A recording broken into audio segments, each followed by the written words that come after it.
بسم اللہ الرحمن الرحیم اللهم افتح علينا حکمتک وانشر علينا رحمتک یا ذو الجلال والاکرام۔ تو جی ناظرین، الحمدللہ عز وجل العربیۃ للطالبین المصطفی الثانی ہمارا جاری و ساری ہے، اور آج ہم اس کا سبق نمبر 10 انشاءاللہ عز وجل پڑھیں گے۔ تو الوحدۃ الخامسہ کا الدرس الثانی ہمارا جاری و ساری ہے، تو اس کی ٹوٹل 12 مشقیں آگے آ رہی ہیں، جن میں سے آج کے سبق کے اندر ہم اس کی پہلی 2 مشقوں التدریب الاول اور التدریب الثانی کو حصہ بنائیں گے۔ تو اب یہ جو مشقیں ہیں آسان ہیں، جو آپ نے پہلے پڑھا ہوا ہے، سیکھا ہوا ہے، تو اسی کو ہم نے پریکٹس کے اندر لانا ہے۔ تو فرماتے ہیں التدریب الاول، پہلی مشق، ہاتی اسئلۃ و اجوبۃ تغییرا للفاعل کالمثالین۔ فرماتے ہیں کہ سوالات اور جوابات لائیے، سوالات اور جوابات بنائیے، تغییرا للفاعل، فاعل کو بدلتے ہوئے۔ تو یہاں پر آپ نے فاعل کو چینج کرنا ہے، کبھی مذکر لے آنا ہے، کبھی مؤنث لے آنا ہے، پھر اسی طرح اپنے فعل کا آپ نے چینجنگ کرنی ہے، اور اس طرح یہ جو اسلوب انہوں نے مثالوں میں بیان کیے ہوئے ہے، اسی طرز پر آپ نے آگے مثالیں لانی ہیں۔ تو میں آگے انشاءاللہ عرض کرتا ہوں۔ تو اب خالد اور فاطمہ مذکر مؤنث کے حساب سے انہوں نے 2 مثالیں بیان کی ہیں۔ تو کہتے ہیں حل حضر خالد، کیا خالد آ گیا ہے، کیا خالد آیا ہے، کیا خالد موجود ہے۔ تو اب اس سوال کا جواب مختلف انداز میں دیا جا سکتا ہے۔ 2 انداز انہوں نے بیان کیے ہیں منفی کے طور پر۔ تو ایک تو جو عام طور پر ہم بھی جواب میں کہتے ہیں کہ جس طرح یہاں پر آنے کے وجہ سے سوال ہوا کہ کیا زید آ گیا ہے، تو ہم کہتے ہیں کہ جی وہ ابھی تک نہیں آیا۔ تو اب جو یہ ہم کہتے ہیں نا کہ ابھی تک نہیں آیا، تو اس کے لیے یہ تعبیر آپ نے ذہن میں بٹھانی ہے، بعدو والی، ما حضر بعدو، وہ ابھی تک نہیں آیا، ٹھیک ہے۔ تو یہ تعبیر آپ نے ذہن میں بٹھا لینی ہے، بعدو والی۔ اچھا، اگر صرف یہ جواب دینا ہو کہ وہ نہیں آیا، مطلب مطلقاً ہے کہ خواہ ابھی نہ آیا ہو یا بعد میں، مطلب ویسے ہی نفی کر دی کہ وہ اس کے آنے کی نفی کر دی، وہ نہیں آیا، تو پھر یہ لم والی استعمال کریں گے اس کی تعبیر، لم یحضر، وہ نہیں آیا، یا لم یحضر خالد، ٹھیک ہے۔ تو یہ بھی چل جائے گا اگر ضمیر کی جگہ پر آپ اس میں ظاہر لانا چاہیں تو، ٹھیک ہے۔ تو بہرحال یہ جو سوال ہوا، تو اس کے اندر جواب کے اندر آپ نے منفی کے طور پر جو جواب دینا ہے، تو 2 تعبیریں آپ نے سیکھ لیں، ما حضر بعدو، وہ ابھی تک نہیں آیا، لم یحضر، وہ نہیں آیا، وہ موجود نہیں ہے، ٹھیک ہے۔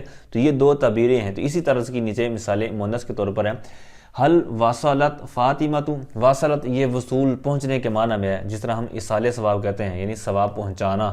تو یہ مجرد ہے، مطلب کیا فاطمہ پہنچ گئی ہے، کیا فاطمہ آ گئی ہے، پہنچ گئی ہے، ٹھیک ہے۔ تو اسی معنی میں، تو اب اس کا بھی منفی کے طور پر جواب 2 انداز میں دینا ہے، ما واصلت، وہ نہیں آئی، تو یہاں پر مطلقاً ہے، لم تصل بعدو، وہ ابھی تک نہیں پہنچی، نہیں آئی، ٹھیک ہے۔ تو یہاں پر بعدو والی تعبیر آ گئی، ٹھیک ہے۔ تو یہ آپ نے ذہن میں بٹھا لینی ہے دونوں تعبیریں، ٹھیک ہے۔ اب یہ بعدو خواہ آپ ما یعنی جو استعمال ہوئی ہے جس طرح اوپر والی تعبیر کے اندر ماضی کے ساتھ اس انداز میں، یا پھر یہ ماضی جو معنوی ہے تو اس طرز پر بھی بنا سکتے ہیں۔ تو یہ 2 بعدو والا لفظ آپ نے ذہن میں بٹھانا ہے۔ اگر یہ والا مراد لینا ہو کہ ابھی تک نہیں آیا، ابھی تک نہیں پہنچا، ابھی تک کھانا نہیں کھایا، ٹھیک ہے، تو اس کے لیے آپ نے بعدو کا لفظ استعمال کرنا ہے، اور ویسے دیگر کے لیے آپ نے اس کے بغیر۔ تو یہ 2 مثالیں انہوں نے جو بیان کی ہیں، اس کو آپ نے اچھے سے دیکھ لینا ہے۔ آگے جو انہوں نے جو فائل تو دیے ہوئے ہیں، جس طرح المعلمات، الاستاذ، اسی طرح جو آگے الفاظ دیے ہوئے ہیں، تو اسی حساب سے آپ نے ان کے افعال لے کر آنے ہیں۔ تو ان کو آپ نے اچھے سے جج کرنا ہے، جو آپ نے صرف و نحو پہلے پڑھی ہوئی ہے اس کو آپ نے ذہن میں بٹھانا ہے کہ کس کے لیے فعل مذکر آنا ہے، کس کے لیے مؤنث آنا ہے۔ کیونکہ ویسے تو یہ ہے کہ جس طرح خالد مذکر ہے تو اس کے لیے تو فعل مذکر ہی آئے گا، اسی طرح فاطمہ مؤنث ہے تو فعل مؤنث ہی آئے گا، لیکن بعض جگہ پر ایسا بھی معاملہ ہوتا ہے کہ جو ظاہری طور پر بعض کا تو ذہن میں نہیں آتا، جس طرح جمع مکسر ہو گیا، اسی طرح جن کے لیے فعل مؤنث آتا ہے، تو وہاں پر جو عموماً عام طور پر استعمال میں چیزیں نہیں آتی زیادہ کثرت کے ساتھ، تو اس لیے پھر وہاں پر یہ فعل لانے میں عام طور پر غلطی بعض طلبہ کر جاتے ہیں، ٹھیک ہے۔ تو یہ چیزیں میں عرض کر رہا تھا کہ ان کو آپ نے اچھے سے دیکھ لینا ہے۔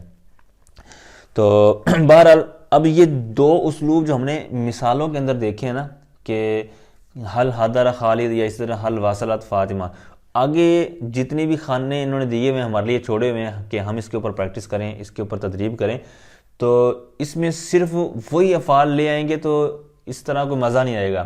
آپ اپنی طرف سے افعال مختلف انداز میں لیں، کبھی کھانے کے لیے کوئی فعل لے آئیں، کبھی مارنے کے لیے، بیٹھنے کے لیے، چلنے کے لیے، لکھنے کے لیے، ٹھیک ہے. تو اس انداز میں لیتے آئیں اور سوال بناتے چلے جائیں، اور جواب کے اندر بھی پھر اسی طرح آپ نے طریقہ کار اختیار کرنا ہے. تو میں بھی عرض کر دیتا ہوں، المعلمۃ یہ ٹیچر کے معنی میں فیمیل ٹیچر. تو اب یہاں پر حل کے ساتھ سوالات کے اندر تو حل آنا ہی آنا ہے، ٹھیک ہے. تو آپ نے پھر اسی طرز کا فعل لے آنا ہے جو آپ لانا چاہ رہے ہیں.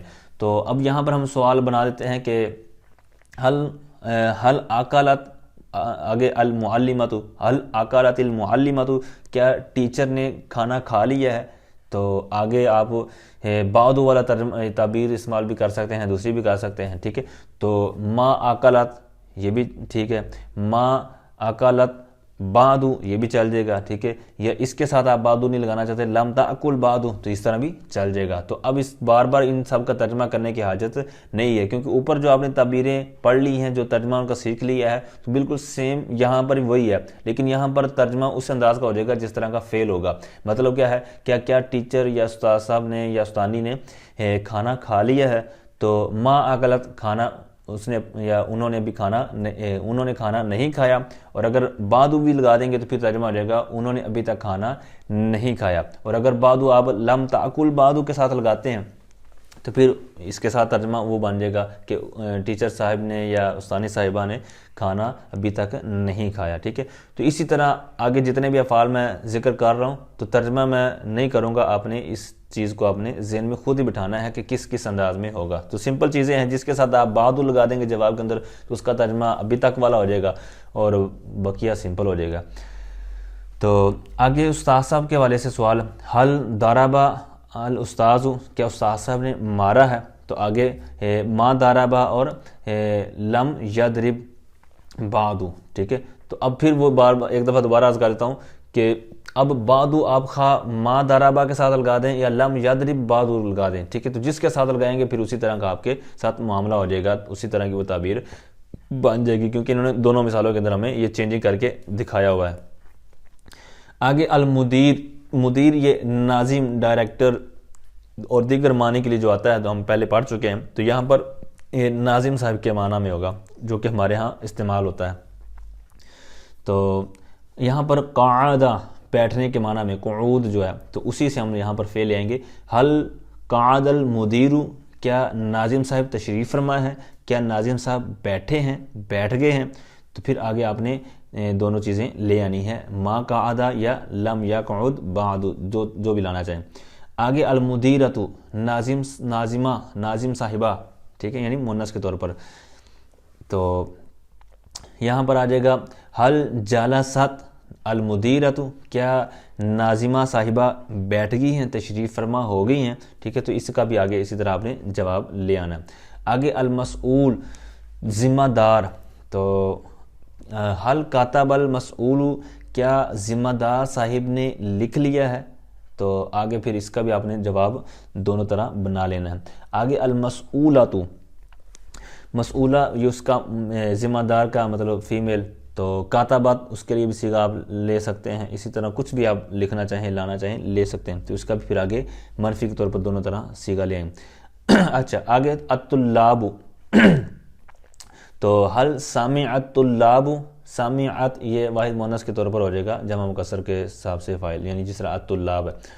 تو حل سامعت الطلاب، کیا طلبہ کرام نے سماعت کر لیا ہے، سن لیا ہے.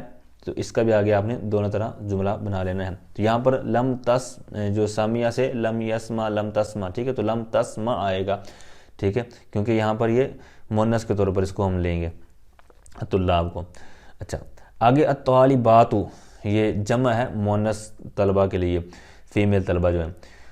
تو حل داخلت الطلاب طالبات، کیا جو اسٹوڈنٹس ہیں، فیمیل اسٹوڈنٹس یہ داخل ہو گئی ہیں، مطلب اسکول میں، مدرسے میں، جہاں پر بھی انہیں داخل ہونا تھا تو اس کی بات ہو رہے ہیں کہ کیا وہ داخل ہو گئی ہیں. تو یہاں پر بھی ما یا لم تدخل بعد کے طور پر لے لیں. آگے عریف الصف، عریف الصف آپ کے لیے نیا لفظ ہے. یہ کلاس مونیٹر جو درجہ نگران ہوتا ہے تو اس کے لیے یہ عربی کے اندر لفظ استعمال ہوتا ہے عریف الصف، کلاس مونیٹر، درجہ نگران۔ تو سوال بنا دیں گے مذکر کے طور پر یہاں پر، حل نام عریف الصفی، کیا درجہ نگران سو گیا ہے، آرام کر رہا ہے؟ تو پھر آگے اسی طرح اس کا منفی طور پر بنا لیں گے۔ تو اب یہاں پر نامہ ینامو، ٹھیک ہے، تو جب لم ینم مضارع پر نفی لائیں گے جس طرح اوپر بات چل رہی تھی، تو لم ینم، ٹھیک ہے، تو اسی طرح لم تنم مؤنث کے لیے ہو جائے گا، ٹھیک ہے، عریفۃ الصفی، اور یہاں پر ہو جائے گا حل نامت عریفۃ الصفی، کیا درجہ نگران سو گئی ہیں، ٹھیک ہے۔ تو پھر اسی طرح آگے آپ نے دونوں طرز کے جملے بنا لینے۔ امید کرتا ہوں یہ ساری چیزیں آپ کو سمجھ آ گئی ہوں گی، سمپل چیزیں ہیں، بقیہ افعال آپ اپنی طرف سے مختلف انداز میں لا سکتے ہیں، دلچسپ معنی والے۔ آگے التدریب الثانی، دوسری مشق، تبادل السؤال والجواب، سوال و جواب کا تبادلہ کیجئے۔ تو کہتے ہیں لماذا تأخرت، آپ لیٹ کیوں ہوئے، آپ تاخیر سے کیوں آئے؟ تو کہتے ہیں تعطلت سیارتی، میری گاڑی خراب ہو گئی تھی۔ سیارت کار، موٹر کار، آٹو موبائل، گاڑی، ٹھیک ہے، تو ان سب معنی کے لیے آتا ہے، آپ پہلے پڑھ چکے ہیں۔ تو کہتا ہے میری گاڑی خراب ہو گئی تھی۔ تو اب یہ سوال جو ابھی آپ نے سماعت کیا، اس کا جواب یہ ذہن میں بٹھا لیں۔ اسی طرح آگے پھر یہ سوال ہوگا، جواب کے اندر کوئی اور جملہ ہوگا، تو یہ ہمیں مختلف انداز سے جوابات سکھائے جا رہے ہیں، تعبیرات سکھائی جا رہی ہیں کہ جب کبھی کوئی موقع بنے تو کس انداز میں آپ نے کوئی جملہ پیش کرنا ہے، بیان کرنا ہے۔ تو آگے فیمیل سے سوال، لما تأخرتی عن الحضور، آپ نے آنے میں تاخیر کیوں کی، آپ لیٹ کیوں آئی؟ تو آگے سے کہتی ہے تأخرت الحافلۃ، حافلہ یہ بس، کوچ، آٹو بس یا جس میں پبلک کرائے پر سفر کرتی ہے، تو یہاں پر حافلہ سے مراد وہ گاڑی ہوتی ہے۔ تو جواب میں اس نے کہا کہ ہماری جو بس ہے وہ لیٹ آئی ہے، تو تأخرت الحافلۃ، تو بس لیٹ ہو گئی تھی، بس دیر سے پہنچی ہے۔ تو آگے کہتا ہے کہ لما تأخرت عن موعد الجامعہ، موعد الجامعہ، اسی طرح موعد کا جو لفظ استعمال ہوتا ہے تو یہ جو فکس ٹائم ہوتا ہے، جو مقررہ ٹائم ہوتا ہے، تو اس کے لیے استعمال ہوتا ہے۔ مثال کے طور پر کسی ادارے کا مقررہ وقت 8 بجے ہے، تو اس بارے میں سوال کرنا ہو، جس طرح یہاں پر سوال ہو رہا ہے کہ آپ نے جامعۃ المدینہ کے مقررہ وقت سے تاخیر کیوں کی، یعنی آپ جو 8 بجے کا ٹائم ہے تو اس سے لیٹ کیوں آئے ہیں، ٹھیک ہے، تو یہاں پر اس انداز کا یہ سوال ہے۔ امید کرتا ہوں یہ سوال بھی سمجھ گئے ہوں گے۔ تو اب اس کے بارے میں جواب میں کہتا ہے لأنی استيقظت متأخرا، کیونکہ میں لیٹ جاگا تھا، ٹھیک ہے، مطلب میں سونے کے بعد جاگنے میں مجھے دیر ہوگی، تو اس بنا پر پھر میں جامعہ میں پہنچنے میں بھی دیر ہوگی، تو یہ میری وجہ ہے۔ آگے اسی طرح کا فیمیل سے سوال، لماذا تأخرتی، آپ لیٹ کیوں آئی؟ تو کہتی ہے لأنی استيقظت متأخرا، کہتے ہیں کیونکہ میں بیدار لیٹ ہوئی تھی، یعنی لیٹ بیدار ہوئی تھی، لیٹ جاگی تھی، تو اس بنا پر جامعہ میں بھی آنے میں دیر ہوگی۔ آگے کہتا ہے لماذا تأخرت الى هذه الساعة، اب یہ جو سوال ہے اس کا پہلے ترجمہ سماعت کریں کہ کہتا ہے کہ آپ اس وقت تک لیٹ کیوں ہوئے، یعنی یہ اس وقت عام طور پر سوال ہوتا ہے کہ جب کافی زیادہ کوئی لیٹ ہو جائے، زیادہ وقت اس کا گزر جائے۔ مثال کے طور پر 8 بجے کا ٹائم تھا، وہ جناب 9 بجے آ رہا ہے، 9:30 بجے، 10 بجے آ رہا ہے، تو اس وقت یہ جملہ اس طرح کا بولا جاتا ہے لماذا تأخرت الى هذه الساعة، آپ اس وقت تک لیٹ کیوں ہو گئے، اتنا لیٹ کیوں ہو گئے؟ تو وہ کہتا ہے فقط تناولت الفطور بوقت متأخر، فطور یہ آپ پہلے پڑھ چکے ہیں، ناشتے کے لیے استعمال ہوتا ہے، وجبت الفطور، اسی طرح اور بھی آپ نے جو الفاظ پڑھے ہیں۔ تو بہرحال کہتا ہے فقط تناولت الفطور بوقت متأخر، کہتا ہے کہ میں نے ناشتہ لیٹ کیا تھا، ٹھیک ہے، ناشتہ لیٹ کیا تھا، تو اس بنا پر میں یہ جو لیٹ آپ کہہ رہے ہیں میں اتنا لیٹ آیا ہوں، تو یہ وجہ یہ ہے۔ یا پھر کہتے ہیں لما تأخرت کثیرا، آپ اتنا لیٹ کیوں ہوئی، یعنی لأنی تأخرت فی تناول وجبۃ الفطور، کیونکہ میں نے ناشتہ لیٹ کیا تھا یا ناشتہ کرنے میں لیٹ ہو گئی تھی۔ اب یہاں پر فطور لفظ بھی استعمال ہو سکتا ہے ناشتے کے لیے، وجبۃ الفطور بھی ہو سکتا ہے، تو انگلش کے اندر اس کو بریک فاسٹ ناشتے کے لیے لفظ استعمال ہوتا ہے۔ اسی طرح بہت بڑی خوراک کے لیے وجبۃ کبیرۃ لفظ استعمال ہوتا ہے، اور اب اس کی جگہ پر اور 3 جملے بھی آپ اسی طرز پر بنا سکتے ہیں تاکہ اس ویکیبلری کے اندر بھی اضافہ ہو سکے جو ہم پہلے الفاظ پڑھ چکے ہیں. مثال کے طور پر وجبۃ الفطور کی جگہ پر آپ یہ چونکہ ناشتے کے لیے ہے، بریک فاسٹ کے لیے ہے، اگر آپ اس سے لنچ مراد لینا چاہ رہے ہیں، دوپہر کا کھانا مراد لینا چاہ رہے ہیں، تو پھر یہاں پر آپ لے آئیں کہ وجبۃ الغداء. ٹھیک ہے، تو یہ لنچ کے معنی میں ہو جائے گا. اور اگر آپ ڈنر رات کا جو کھانا ہے اس کا معنی لینا چاہ رہے ہیں تو عربی کے اندر آپ اس انداز میں بنا لیں وجبۃ العشاء. ٹھیک ہے، جس طرح عشاء لکھتے ہیں نا اسی طرح عشاء، تو وجبۃ العشاء، تو یہاں پر ڈنر کے معنی میں ہو جائے گا. تو آگے سوال کہتے ہیں ملذی اخرک، آپ کو کس چیز نے لیٹ کیا. ٹھیک ہے، اب یہاں پر آپ نے غور کیا ہوگا یہ سامنے والے سے لیٹ آنے کے حوالے سے سوال کرنا ہو تو کس انداز میں سوال کریں گے، تو یہ سوال مختلف انداز میں ہمیں انہوں نے بیان کیے ہیں. ٹھیک ہے، پھر جواب کے اندر بھی مختلف انداز ہمیں دیے جا رہے ہیں. تو یہ ساری چیزیں آپ نے ذہن میں بٹھانی ہیں تاکہ جب کبھی موقع بنے تو ان میں سے کوئی جواب اور سوال ہم دے سکیں. تو کہتا ہے لقد اصبح اخی مریضا، میرا بھائی بیمار ہو گیا تھا، میرا بھائی مریض ہو گیا تھا، بیمار ہو گیا تھا. تو فاخذتہ الی الطبیب، تو میں ان کو یا اس کو ڈاکٹر کے پاس لے گیا تھا. ملذی اخرک، تو کہتا ہے آپ کو کس چیز نے لیٹ کیا. تو جواب میں مختلف انداز کہتا ہے کنت متعبا، میں تھک گیا تھا. فاستلقیت، تو میں لیٹ گیا. ویسے کہتے ہیں چت لیٹنا، تو مطلب لیٹ جانا آرام کرنے کے لیے. تو کہتا ہے میں تھکا ہوا تھا تو میں لیٹ گیا. لکی استریح قلیلا، تاکہ میں تھوڑا سا آرام کر لوں. تو اب جیسے ہی میں نے جناب آرام کرنے کے لیے لیٹا فغلبنی النوم، تو نیند نے غلبہ پا لیا. تو اس بنا پر پھر جاگنے میں دیر ہوئی تو پھر لیٹ ہو گیا. تو یہ سوال کا جواب بنا. آگے کہتے ہیں حل تاصل متاخرا یومیہ، کیا آپ ڈیلی لیٹ آتے ہیں، کیا آپ روزانہ لیٹ آتے ہیں، کیا آپ ہمیشہ لیٹ آتے ہیں. یہاں پر ہمیشہ کے معنی بھی عام طور پر استعمال ہوتا ہے. تو یہاں پر کیا آپ ڈیلی، کیا آپ روزانہ، کیا آپ ہمیشہ ہی لیٹ آتے ہیں. تو کہتا ہے لا، نہیں، آصل متاخرا احیان، میں بعض اوقات کبھی کبھار لیٹ آتا ہوں. ٹھیک ہے، کبھی کبھار لیٹ پہنچتا ہوں.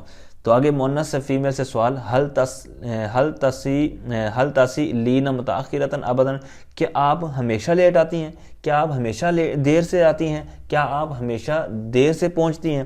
تو وہ بھی اسی طرح کا سوال کہتی ہے لا، نہیں، ایسی کوئی بات نہیں ہے. اجیء متاخرتاً فی بعض الاحیان، میں بعض اوقات کبھی کبھار لیٹ آتی ہوں، کبھی کبھار لیٹ پہنچتی ہوں.